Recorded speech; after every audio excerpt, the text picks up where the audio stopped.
La CEDEAO, dans une logique de prévention des crises dans l'espace communautaire, elle a ouvert aujourd'hui ici à Bamako un forum sur le système d'alerte précoce et la circulation de l'information en temps réel. Kai la Coquette, c'est désormais une légende. La ville souffre aujourd'hui d'une insalubrité galopante et des manques d'entretien de son réseau routier urbain qui reste un parcours du combattant pour les usagers. Et puis, le sport, foot, Coupe de la Confédération, Stade malien de Bamako, tout puissant Mazembe du Congo. C'est demain dimanche ici à Bamako. Les titres de cette édition, mesdames et messieurs, bonsoir, bienvenue. Tout d'abord, cette bonne nouvelle, l'économie malienne se porte bien. La bonne note a été attribuée à notre pays par une équipe du Fonds monétaire international qui vient de boucler son séjour au Mali. Lors d'une conférence de presse tenue hier au ministère de l'économie et des finances, la délégation a porté son appréciation sur la situation économique du pays. Elle a également formulé des recommandations pour améliorer la tendance. Déjà, une enveloppe de 25 milliards de francs CFA est annoncée à Lucien Touré. Après 12 jours de mission au Mali, la délégation du Fonds monétaire international dresse un constat des plus optimistes sur la situation économique de notre pays.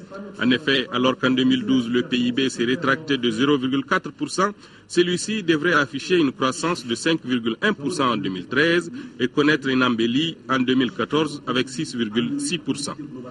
Ainsi, le budget d'État qui sera bientôt déposé à l'Assemblée nationale connaîtra un déficit de seulement 3,9%, entièrement financé par l'aide extérieure. Autant de constats qui ont abouti à un accord de financement du FMI au profit du Mali. Nous sommes très proches d'avoir un accord complet pour un nouveau programme de 3 ans avec le gouvernement du Mali qui sera présenté à notre conseil d'administration en décembre.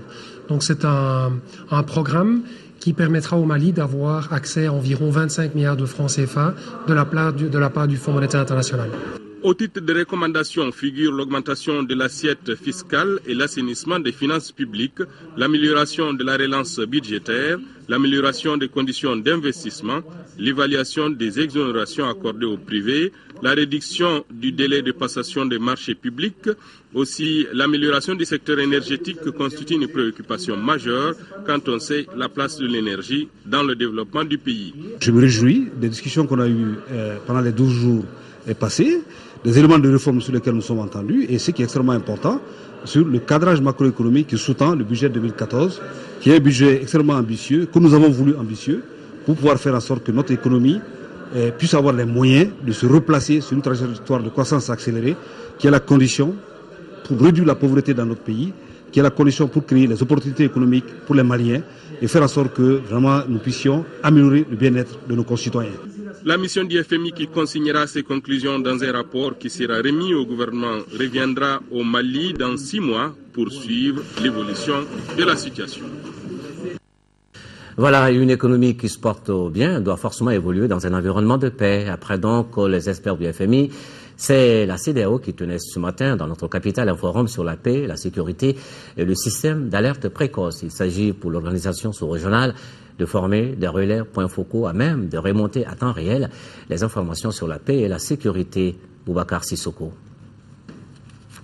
Ce forum de la paix de Bamako est une tribune pour le système d'alerte précoce de la CEDEAO afin de partager les informations des dernières minutes avec les points focaux nationaux. Il s'agit d'une fenêtre qui permet sous Internet d'échanger des informations.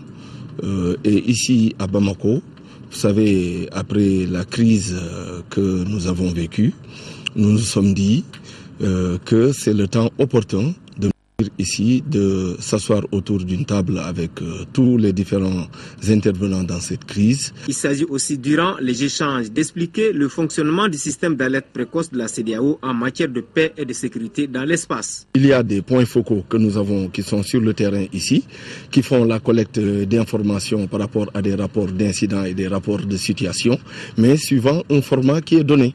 Et maintenant, ici, nous pouvons faire un échange de narratifs. ce qui est différent.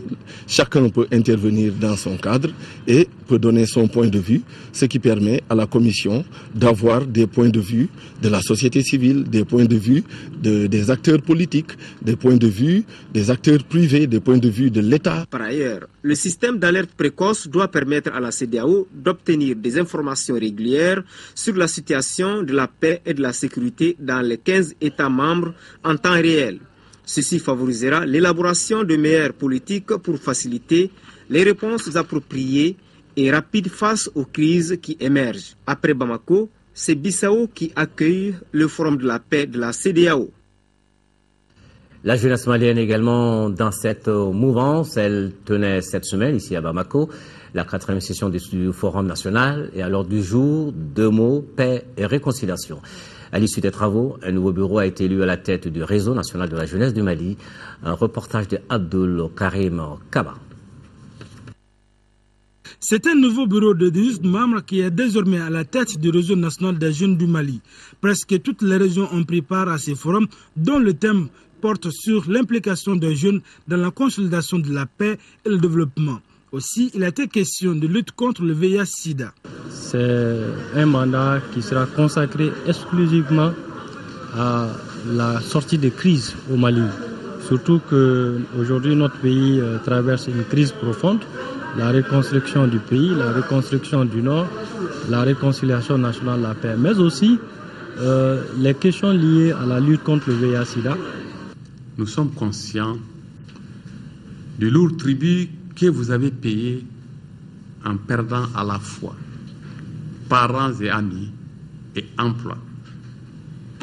C'est pourquoi notre pays tout entier restera à jamais reconnaissant envers nos frères africains et toute la communauté internationale pour leur intervention hautement solidaire à nos côtés. Entre autres sujets traités au cours de ce forum, impact des conflits du Nord dans les zones millénaires, jeunesse et résilience. Le forum a été aussi occasion pour les jeunes de remettre des motions de paix et réconciliation aux représentants du ministre de la Jeunesse et des Sports.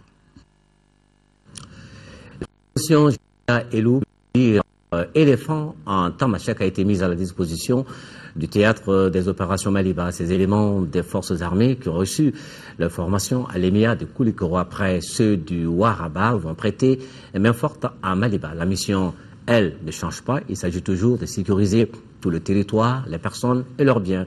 Correspondance d'Aouda Zoumana Traoré. Les éléments du Jetia Elou viennent renforcer la capacité technique et du poste de commandement du théâtre des opérations Maliba. Après la sortie du Jetia Waraba, déployé lui aussi sur le terrain, les élus éléphants en Tamashek s'emploieront à la sécurisation des personnes et de leurs biens.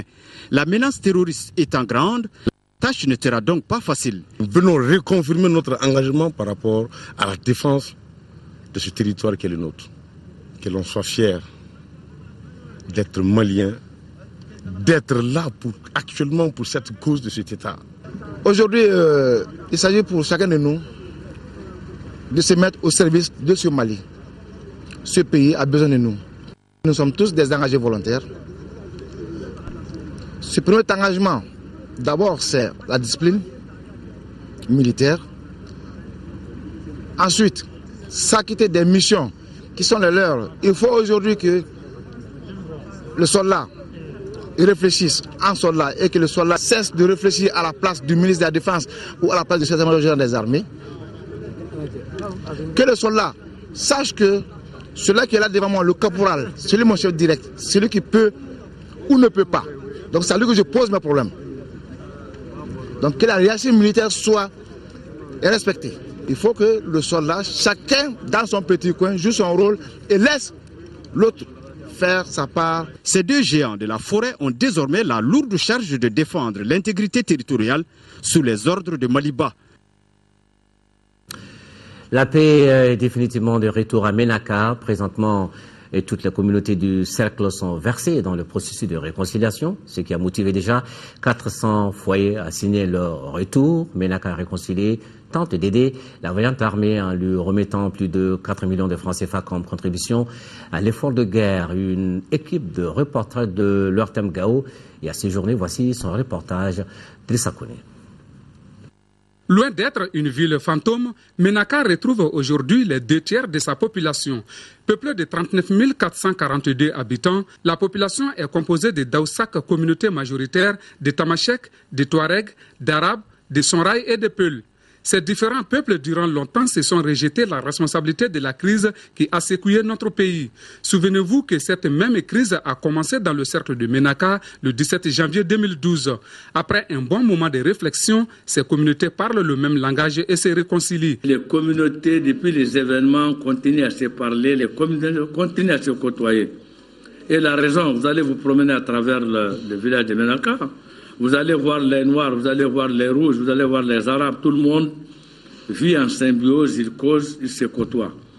Et ils échangent, ils discutent. Le 22 septembre passé, la radio a organisé une soirée traditionnelle dénommée la Nuit de la Paix, où il y a eu vraiment une grande retrouvaille de tous les élus de Ménaka, les chefs de fraction, les autorités administratives, les ONG, les associations de femmes et de jeunes. Ce climat de paix et de dialogue a poussé les fils de Ménaka à regagner leur terre de prédilection. Les conditions qui sont peu réunies me permettent d'aller chez moi et de vivre un peu en paix.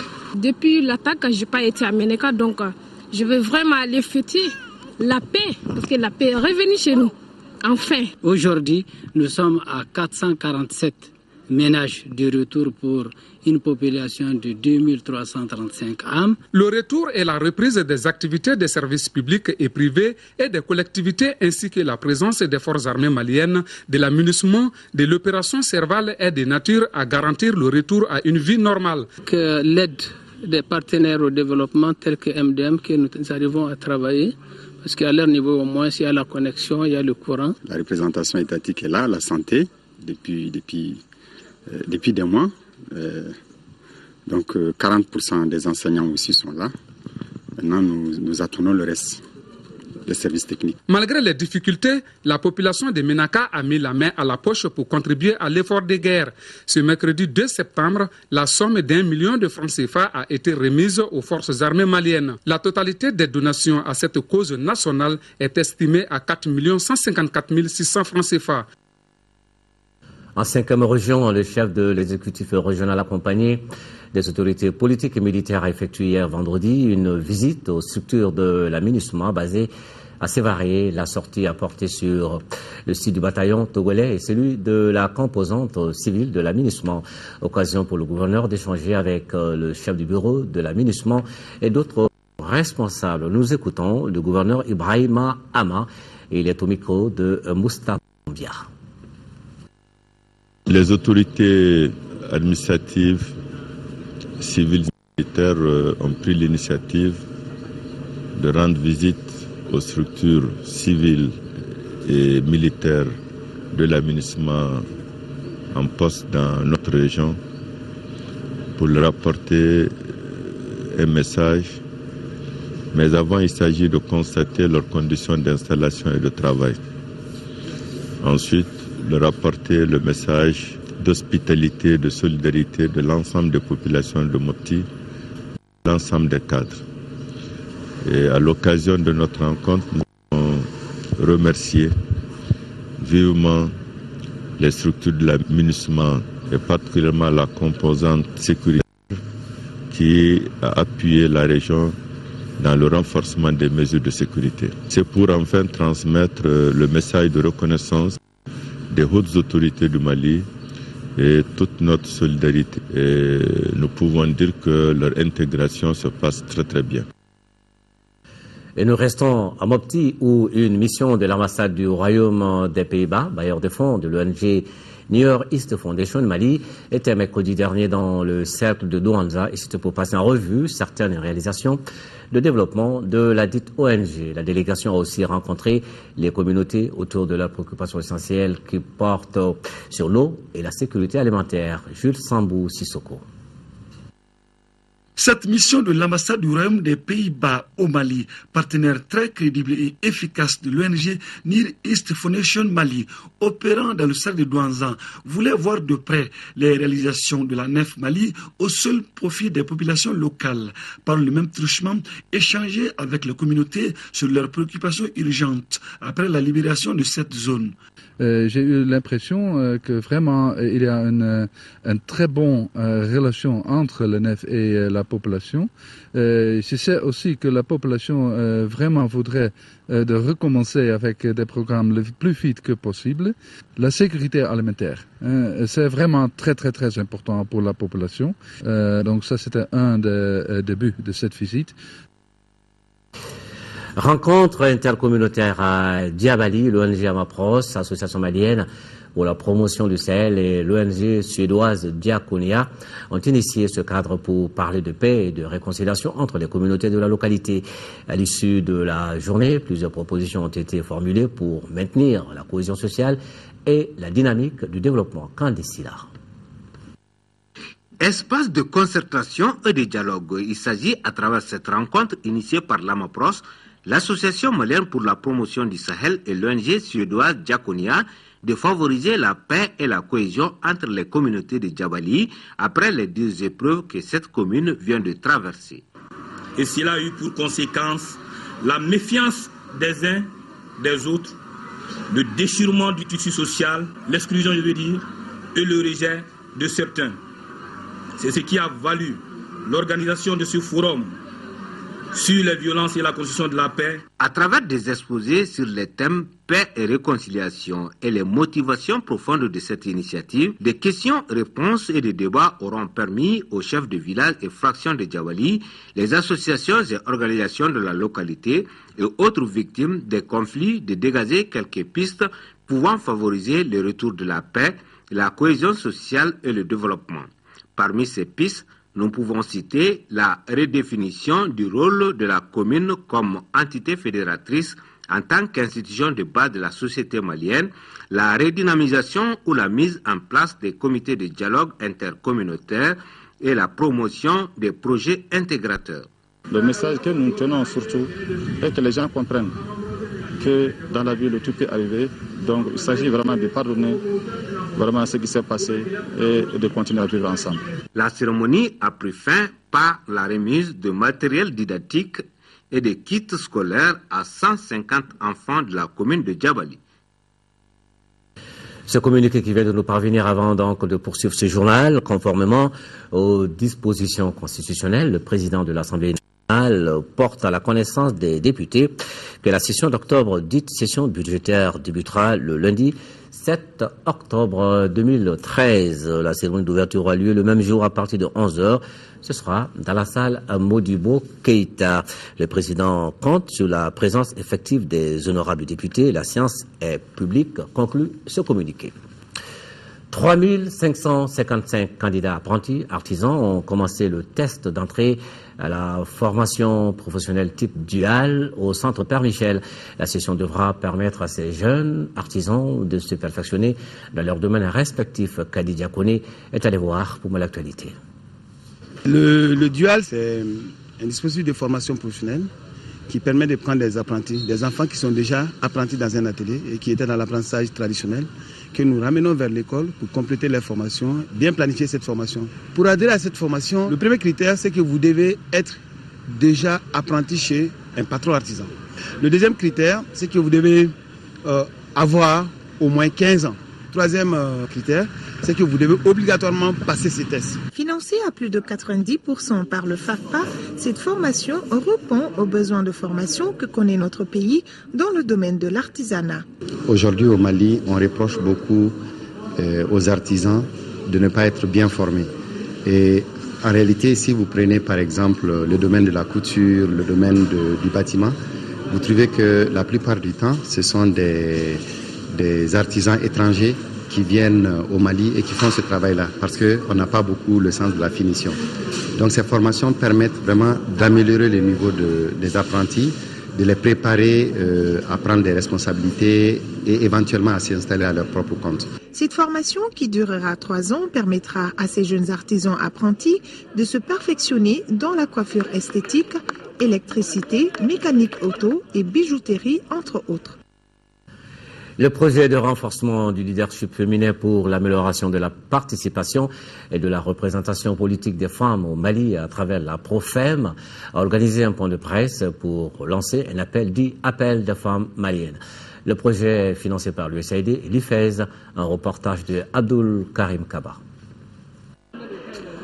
Après plusieurs scrutins au Mali, les femmes demeurent sous-représentées au niveau des instances de décision et aux postes électifs. Cela est dû aux difficultés pour elles de payer la caution afin d'être sur les listes et aussi de prendre part aux réunions politiques quand elles se passent à des heures tardives. Pour changer la donne, les femmes entendent jouer pleinement leur rôle. Pour cela, nous affirmons que le rôle des femmes dans le développement économique de notre pays doit être pleinement reconnu et favorisé pour assurer leur pleine autonomie et apporter leur capacité créatrice à l'avancement du pays. Demandons aux autorités, aux partis politiques, que la pleine égalité des femmes prônée dans les textes se reflète aussi dans les faits pour l'égal accès à la prise de décision. Il est plus que jamais nécessaire qu'on puisse aller vers d'autres valeurs, qu'on puisse aller vers d'autres critères qui feront en sorte que les hommes et les femmes aient leur place. Que chacun puisse vraiment jouer sa partition. Pour les législatives à venir, les femmes maliennes et leurs partenaires veulent relever le défi, celui de la participation et représentation des femmes. Le ministre du Développement rural et son collègue en charge de l'élevage, de la pêche et de la sécurité alimentaire viennent de séjourner dans les périmètres irrigués de l'Agence de développement rural de la vallée du fleuve Sénégal à Manantali. Là-bas, les difficultés s'appellent problèmes de drainage des ouvrages d'irrigation et de manque d'entretien des équipements. Nos envois spéciaux à Manantali, Moussa Fane et Mbarakoumaiga. Les ministres ont visité les travaux d'aménagement du barrage hydroélectrique de Manantali qui alimente les périmètres. Sur les 680 hectares du périmètre B de Manantali, seulement 150 sont aménagés, d'où la non-satisfaction des visiteurs. Je ne suis pas convaincu, à partir de ce que j'ai vu, que les terres ont été exploitées suivant leur vocation première. Cela me semble être une grosse interrogation à laquelle on va réfléchir. Après au niveau des activités des PADIN, l'une des actions phares va être l'aménagement de la digue de contournement de la ville de Mopti. Je me réjouis du parfait alignement du PADIN 2 avec le cadre stratégique de croissance et de réduction de la pauvreté CSCRP 2 2012-2017 qui décrit les politiques et programmes que le Mali entend mettre en œuvre sur le plan macroéconomique. Un des temps forts de cette cérémonie de lancement, c'est la signature des conventions entre le Royaume des Pays-Bas, représenté par son ambassadeur au Mali, et la directrice nationale de Care International au Mali. Et puis, plus de 14 millions de francs CFA ont été mobilisés pour le projet d'appui à la réhabilitation et à l'exploitation des périmètres rizicoles et maraîchers de Tintinomé. Là, nous sommes dans le village de Tacharan, cercle de Gao. Ce projet initié par l'ONG pour le développement durable des ressources naturelles au Sahel a bénéficié d'un financement du Fonds européen. Il s'inscrit dans le cadre du programme d'appui aux organisations de la société civile PAOSC 2. Boubacar Bablé-Touré. Appuyer la réhabilitation et l'exploitation de 3 hectares de périmètre rizicole et un périmètre maraîcher au profit des déplacés de retour à Tchinjinomé dans le village de Tacharan sont les objectifs de ce projet. L'initiative est de l'ONG DDR-NAS, Développement durable des ressources naturelles au Sahel. Elle va favoriser une population durement frappée par la crise qu'a connue notre pays. Nous sommes très contents de ce projet parce que d'habitude, on ne dépasse pas 8 sacs, 3 sacs, 4 sacs. Son coût est de 14 279 685 francs CFA et durera 12 mois. Les bénéficiaires directs sont estimés à 250 personnes et les bénéficiaires indirects sont estimés à 12 000 personnes environ. soit la population totale du village de Tacharan. Ce projet va permettre la production de 15 tonnes de riz paddy en raison de 5 tonnes à l'hectare en moyenne, contre 800 kg à 1,2 tonnes à l'hectare. Il y a également une production de légumes durant toute l'année estimée à 30 tonnes, contre 2 à 3 mois grâce au réseau d'irrigation. De quoi rassurer les autorités de la 7e région qui appellent à l'exécution correcte de ce projet. Nous souhaitons vivement pleine réussite au projet et que, puisque c'est une innovation, que ce projet soit vulgarisé pour que d'autres personnes puissent en profiter. Ce projet, qui s'inscrit dans le cadre du programme d'appui aux organisations de la société civile PAOSC 2, a été cofinancé par des partenaires du Mali qui sont l'Union européenne, le Danemark, le Canada, la Suisse et la Suède. Du monde rural, nous partons maintenant pour la ville de Kayes, la capitale des rails auparavant. Ville coquette et désormais dépourvue de sa superbe. Le décor maintenant offre un triste visage avec des voies de communication en piteux état où circuler reste un réel parcours du combattant pour les usagers quand les caniveaux ne drainent plus les eaux usées mais gardent allègrement les immondices. Comment en est-on arrivé là? Réponse dans cette enquête de Kansoutou Kanouté. Il va falloir que ce soit conformément. Je souhaiterais que les routes soient aménagées en tenant compte de la capacité de charge des gros porteurs, car Kayes est un carrefour. Route commerciale, le remorque de Betamaga.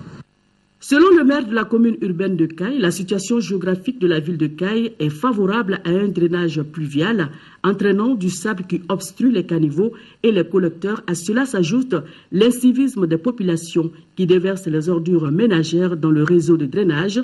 Et l'entretien des routes urbaines est du ressort de Bamako, ajoutera-t-il. Nous sommes en train de rassembler les matériaux convenables.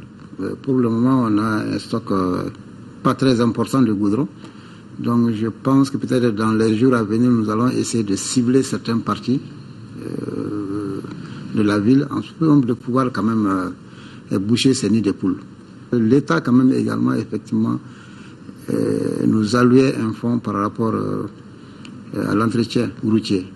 Mais je pense que cette gestion n'est pas aussi transparente que ça, parce que les marchés se passent à Bamako, les priorités de la ville ne sont pas prises en compte. Bon, si bien que l'entreprise vient faire son travail, souvent même sans consulter vraiment les autorités communales. D'après le directeur régional des routes, sa structure apporte un appui dans la réparation et l'entretien des routes urbaines à Kayes sans la demande de la mairie chaque année, et cela depuis 2010. De 2010, 2011, 2012 jusqu'en 2013 encore, l'intervention de la direction régionale des routes de Kayes pour le compte de la voirie urbaine de Kayes continue. Les travaux ont commencé avant les pluies, et à cause de l'hivernage, il y a certaines actions qui ne sont pas faisables.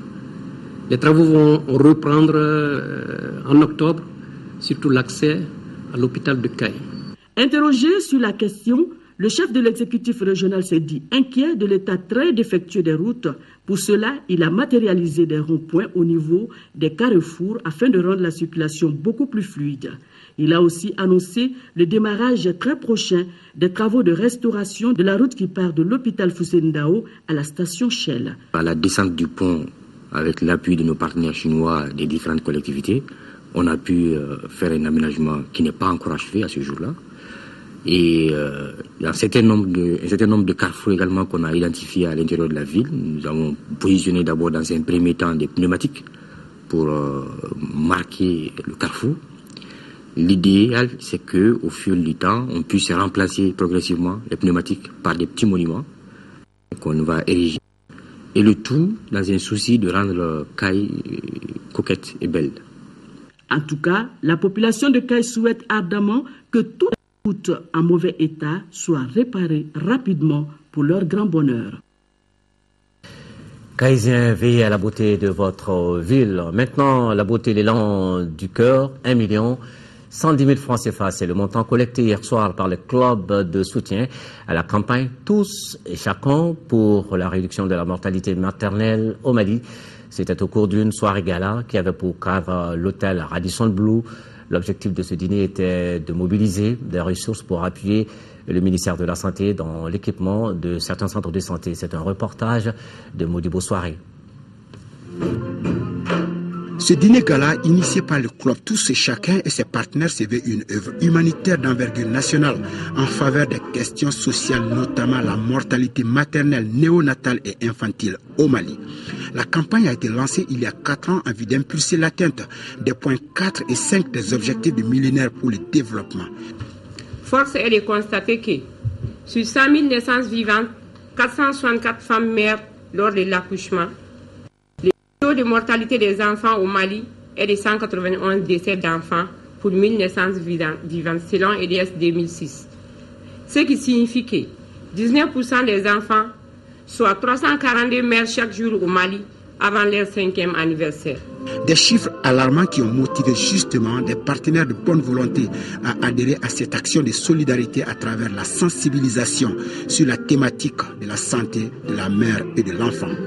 Ce soir, c'est une occasion pour nous de donner ce qu'on a pour aider les mères et les enfants ici au Mali. On a les gens parmi nous qui peuvent donner et qui vont donner. Donc, au nom des partenaires techniques, je vous remercie pour votre générosité. Cette soirée de gala était soutenue musicalement par des ambassadeurs de la campagne Tous et Chacun pour la réduction de la mortalité maternelle, néonatale et infantile dans notre pays. Nafi Diabaté, Toumani Diabaté et Babani Kone. Au cours de la soirée, les initiateurs ont collecté de la part des généreux donateurs la somme de 1 110 000 francs CFA, une somme qui servira d'appui au ministère de la Santé pour assurer une meilleure qualité de service offert aux groupes cibles. Il s'agit tout simplement pour nos femmes d'accepter de fréquenter les différentes consultations prénatales, services disponibles à tous les niveaux. Il s'agit pour nos femmes d'accepter de fréquenter les consultations postnatales, prestations aussi disponibles à tous les niveaux. Et il s'agit aussi, alors, pour nos femmes d'accepter d'espacer vraiment les naissances, alors toutes choses qui contribuent à la réduction de la mortalité maternelle. Ce dîner gala de mobilisation de fonds a pris fin par la signature d'un protocole d'accord entre le club de soutien à la campagne Tous et Chacun et l'hôtel Radisson Blu. Le projet lancé en 2009 au niveau international couvre 21 pays à travers le monde, dont le Mali, une initiative de Save the Children, l'UNICEF, World Vision et Plan International. Voilà, 1 110 000 francs CFA collectés donc hier soir par le club de soutien à la campagne Tous et Chacun pour la réduction de la mortalité maternelle au Mali. 1 110 000 francs, montant certes pas très élevé, mais c'est toujours mieux, comme on le dit, un peu de beaucoup vaut mieux que beaucoup de rien. Maintenant le sport, football, Coupe de la Confédération, le Stade malien de Bamako, qui accueille demain dimanche les Congolais du tout-puissant Mazembe au compte des demi-finales. Allez, c'est un match très attendu. Ce sera une sorte de retrouvaille 3 ans après leur dernier face-à-face. C'est la Gatou Cissé nous donne ici un avant-goût de cette demi-finale. Allez, Stade malien de Bamako, tout-puissant Mazembe. La route du Stade malien de Bamako et du tout-puissant Mazembe de la RD Congo se croisent après leur choc royal en Supercoupe d'Afrique 2010. Le Stade malien venait tout juste de remporter la Coupe de la Confédération 2009 et le tout-puissant Mazembe la Ligue des Champions la même année. De cette affiche inédite est sorti victorieux à Lumumbashi 2-0 le tout-puissant Mazembe un certain 21 février 2010. Depuis, les effectifs ont connu des mutations. L'heure des retrouvailles a sonné. 2 éléments côté stadiste présents ce jour-là en terre congolaise s'apprêtent à venger l'honneur des Blancs. Il s'agit du défenseur Bourama Koulibaly et de l'attaquant Mamadou Koulibaly. Dimanche, le Stade malien de Bamako tentera de trouver les solutions adéquates pour briser le plan de bataille du tout-puissant Mazembe et son armada de joueurs expérimentés à l'occasion de cette demi-finale allée de la Coupe de la Confédération. J'espère que le tout-puissant ne sera pas trop puissant justement parce que voilà, il y a une place en finale sur 2 matchs et il nous faut bien gérer cette première manche pour pouvoir ensuite être capable de jouer encore notre chance sur le match retour. Ces dernières années, ils ont fait pas mal de prestations ils ont remporté la Champions League et ils ont été même à la finale de la Coupe du Monde des clubs. Je pense que c'est un gros morceau. Donc je pense qu'on va aborder ce match avec la plus grande sérénité. Les Congolais du tout-puissant Mazembe, sur le papier, méritent le respect. Le club n'a jamais participé à la Coupe de la Confédération Nouvelle Formule. Les Corbeaux se sont plutôt distingués en Ligue des Champions. C'est pourquoi cette compétition constitue une motivation et un mystère pour le capitaine Trésor Poutou et ses camarades, dont la colonie malienne, Ousmane Sissé, Cheiban Traoré, 2 anciens joueurs du Stade malien de Bamako, Alou Bagayogo, l'ancien milieu du Djoliba AC, et Boubacar Diarra, l'ex-sociétaire de l'ASCO. Le 5e malien, Salif Koulibaly, l'ancien défenseur du Djoliba, lui n'est pas qualifié. Il avait déjà commencé les débats avec les Rouges face aux Éthiopiens de Saint-Georges. Sur le banc de touche du tout-puissant Mazembe, on va apercevoir une vieille connaissance, le Français Patrice Carteron, ex-sélectionneur des Aigles du Mali à la CAN 2013 en Afrique du Sud. L'histoire nous enseigne chaque fois que le Stade malien de Bamako arrive en demi-finale d'une compétition majeure, si l'on considère celle de 1984 et 92 en Coupe IFOA, il dispute dans la foulée la finale. Son adversaire de dimanche, le tout-puissant Mazembe de la RD Congo, est donc averti. Allez donc les Blancs de Bamako et très bonne chance. Le coup d'envoi de la rencontre, on le rappelle, est prévu pour demain dimanche à partir de 16h et ce sera au stade Modibo Keita. Et puis cette disparition, le camp Tcheba de Sikasso qui est endeuillé, le colonel Alusene Ag Akoufoum n'est plus l'officier supérieur et commandant en second de la zone de défense numéro 8 de Sikasso, est décédé jeudi dernier à l'hôpital du Pongé. Les honneurs militaires lui ont été rendus aujourd'hui à la place d'armes du camp Tcheba. C'était en prison des autorités régionales, personnalités civiles, publiques, politiques, amis du défunt et compagnons d'armes.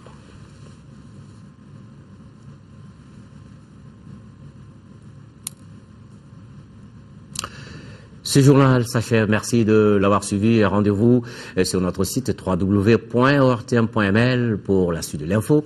Et demain, dans Actu Hebdo, à partir de midi, nous recevrons, Inch'Allah, le directeur de l'ANPE, Makam Moussa Sissoko, pour revenir sur l'atelier de dissémination du plan stratégique de développement de l'Agence nationale pour l'emploi tenu hier vendredi. Le deuxième sujet portera sur le plaidoyer auprès des responsables des partis politiques pour faciliter l'inscription des femmes sur les listes de candidature pour les prochaines élections législatives. Actu Hebdo, ce sera juste avant le 13h dimanche que vous présentera Aïssata Ibrahim Maïga. Et puis, Inch'Allah, toujours demain, à 20h, je vous retrouve pour l'édition du soir. Merci, bon week-end.